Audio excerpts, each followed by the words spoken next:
ESPN.com Sabbir রহমানের একটা interview প্রচারিত হয়েছে, সেখানে তিনি মেনশন করেছেন যে 2016 মৌসুমে ভালো পারফরমেন্স করার পর মহেন্দ্র সিং ধোনির সঙ্গে সাব্বিরের কথা হচ্ছিল এবং মহেন্দ্র সিং ধোনি সাব্বিরকে চেন্নাই সুপার কিংসের জার্সিতে দেখতে চেয়েছিলেন।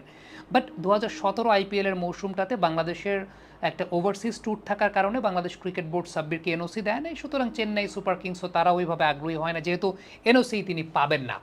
এই জায়গাটা আসলে আমার একটা কথা আছে, সেটা হচ্ছে আইপিএল শুরু হয়েছিল 2017 মৌসুমে এপ্রিল মাসের 5 তারিখে। মে মাসে বাংলাদেশের একটা ট্রাই সিরিজ ছিল আয়ারল্যান্ডের মাটিতে, আয়ারল্যান্ড, নিউজিল্যান্ড এবং বাংলাদেশের মধ্যে। এখন ওই সময় সাব্বির অবশ্যই বাংলাদেশ টিমের একটা গুরুত্বপূর্ণ সদস্য, একটা গুরুত্বপূর্ণ অংশ। ওই সময়টাতে সাব্বির রহমানকে ছাড়া সেই ট্রাই সিরিজটা বাংলাদেশ খেলতে চায়নি। বলে নেওয়া ভালো, এই ট্রাই সিরিজে কিন্তু চ্যাম্পিয়ন রানার আপ হওয়ার কোনো ব্যাপার ছিল না। এই ট্রাই সিরিজটা একটা প্রস্তুতিমূলক ট্রাই সিরিজ ছিল আসলে। এখন উল্লেখযোগ্য ব্যাপারটা হচ্ছে ওই ট্রাই সিরিজটাতে নিউজিল্যান্ড টিমের 10 জন ক্রিকেটার, যারা ফ্রন্টলাইনের 10 জন ক্রিকেটার, তারা অংশ নেন নাই, তারা আইপিএল খেলতে গিয়েছিলেন। আমি একটু নামগুলো আপনাদের সামনে যদি মেনশন করি তাহলে খেয়াল করে দেখবেন। কোরি অ্যান্ডারসন, তিনি ওই মুহূর্তে নিউজিল্যান্ড টিমের অপরিহার্য সদস্য ছিলেন, তিনি খেলেন নাই ওই সিরিজটাতে, তিনি আইপিএল খেলেছেন। ব্রেন্ডন ম্যাককালাম তখন নিউজিল্যান্ড টিমে ছিলেন না, তার কথাটা বাদ দিলাম। মার্টিন গাপটিল তখনকার নিউজিল্যান্ড টিমের অপরিহার্য সদস্য, তিনি খেলেন নাই ওই সিরিজটাতে। ম্যাট হেনরি, তিনিও অন্যতম সদস্য, তিনি ওই সিরিজটা খেলেন না, আইপিএল খেলতে গেছেন। ট্রেন বোল্ট, তিনিও আইপিএল খেলতে গেছেন। মিচেল ম্যাকলেনাখান, তার কথা বাদ দিলাম। টিম সাউদি, তিনি তখন ওই মুহূর্তে ওই টিমের অপরিহার্য সদস্য, বাট তিনি আইপিএল খেলতে গেছেন।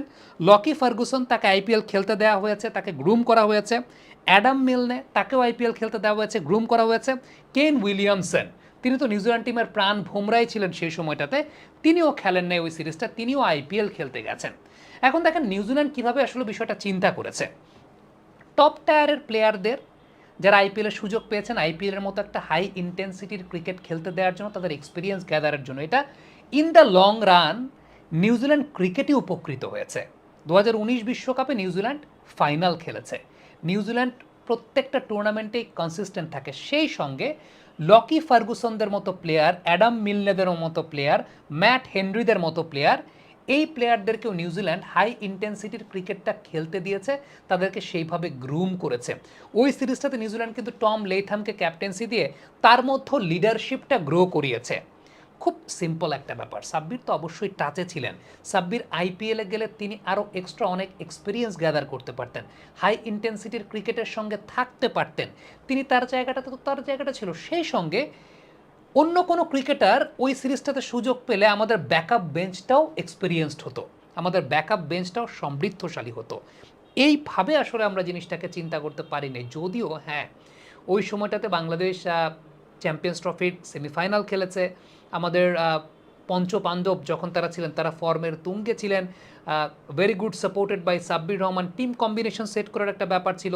কিন্তু সেই জায়গাটাতে তো আরও বেশি বেনিফিটেড হতে পারতো Bangladesh in the long run.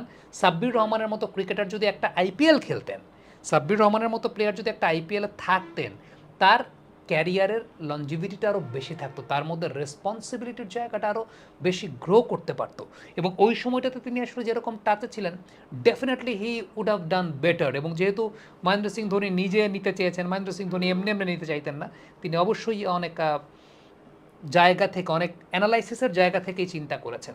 So factor জায়গাটা আমার কাছে মনে হয় যে যদি ওই সিজনে আইপিএলটা খেলতেন, সাব্বিরের ক্যারিয়ারটা অন্যরকম হতে পারতো, বাংলাদেশের এই পাইপলাইনের জায়গাটা আরও সমৃদ্ধশালী হতে পারতো। সাব্বিরকে এই বিপিএলে যেমনটা দেখেছি, আমি যদি একটু ইভ্যালুয়েট করি, আমার কাছে ব্যক্তিগতভাবে মনে হয়েছে ব্যাকফুটের ব্যালেন্সটা, ব্যাকলেগের ব্যালেন্সটা টি-20 ক্রিকেটে অনেক বেশি স্টেবল, যেটা এর আগে এত এইভাবে দেখে নেই। যেহেতু কমেন্ট্রি করছিলাম, ব্যাকলেগের তিনি যতগুলো ছক্কা মেরেছেন খেয়াল করে দেখবেন যে ব্যাকলেগের ব্যালেন্সটা খুব স্টেবল। এবং সাব্বির আমাকে নিজে বলেছেন যে তার এই ব্যাকলেগের ব্যালেন্সটাকে তিনি প্রপার করার জন্য বা এত স্টেবল করার জন্য ওয়েট বল, একটু ভারী বল, ওয়েট বলে তিনি প্র্যাকটিস করেছেন, ব্যাকলেগটাকে স্টেবল রাখার চেষ্টা করেছেন, সেটা বেশ ভালো আউটপুট দিয়েছে। হ্যাঁ, ওয়ানডে ফরম্যাটের ঢাকা প্রিমিয়ার লিগে সাব্বির ফর্মে নাই, রান একটা 50 পেয়েছেন, আরগুলোতে রান ওরকম করতে পারেনি। বাট টি-20 আমার কাছে মনে হয় যে টি-20 ধাঁচের খেলার জায়গাটাতে সাব্বিরকে আমরা আগামী দিনগুলোতে আরও দেখতে পারি। সামনে এনসিএল টি-20 হবে, এনসিএল টি-20-র কথা যদি বলি, আমার কাছে মনে হয় যে সাব্বির যদি এনসিএল টি-20-তে খেলার সুযোগ পান, ভালো করেন, আরও লঙ্কা প্রিমিয়ার লিগের মতো ফ্র্যাঞ্চাইজি ক্রিকেটগুলো খেলেন, টি-10 লিগগুলো যদি খেলেন, সাব্বিরের এখন যে টেকনিক আছে আরও বেশি তাকে দেখার সুযোগ আসবে বলে আমার কাছে ব্যক্তিগতভাবে মনে হয়। Let's hope for the best. এখনও তো সময় ফুরিয়ে যায়নি, আমার কাছে মনে হয় না যে এখনও সময় ফুরিয়ে গেছে। এখনও তার অনেক কিছু দেয়ার জায়গা আছে এবং তিনি কতটুকু সেই জায়গাটা মাঠের পারফরমেন্সটা করতে পারেন সেটাই দেখার বিষয় হবে। কমেন্ট বক্সে আপনাদের মন্তব্য মতামত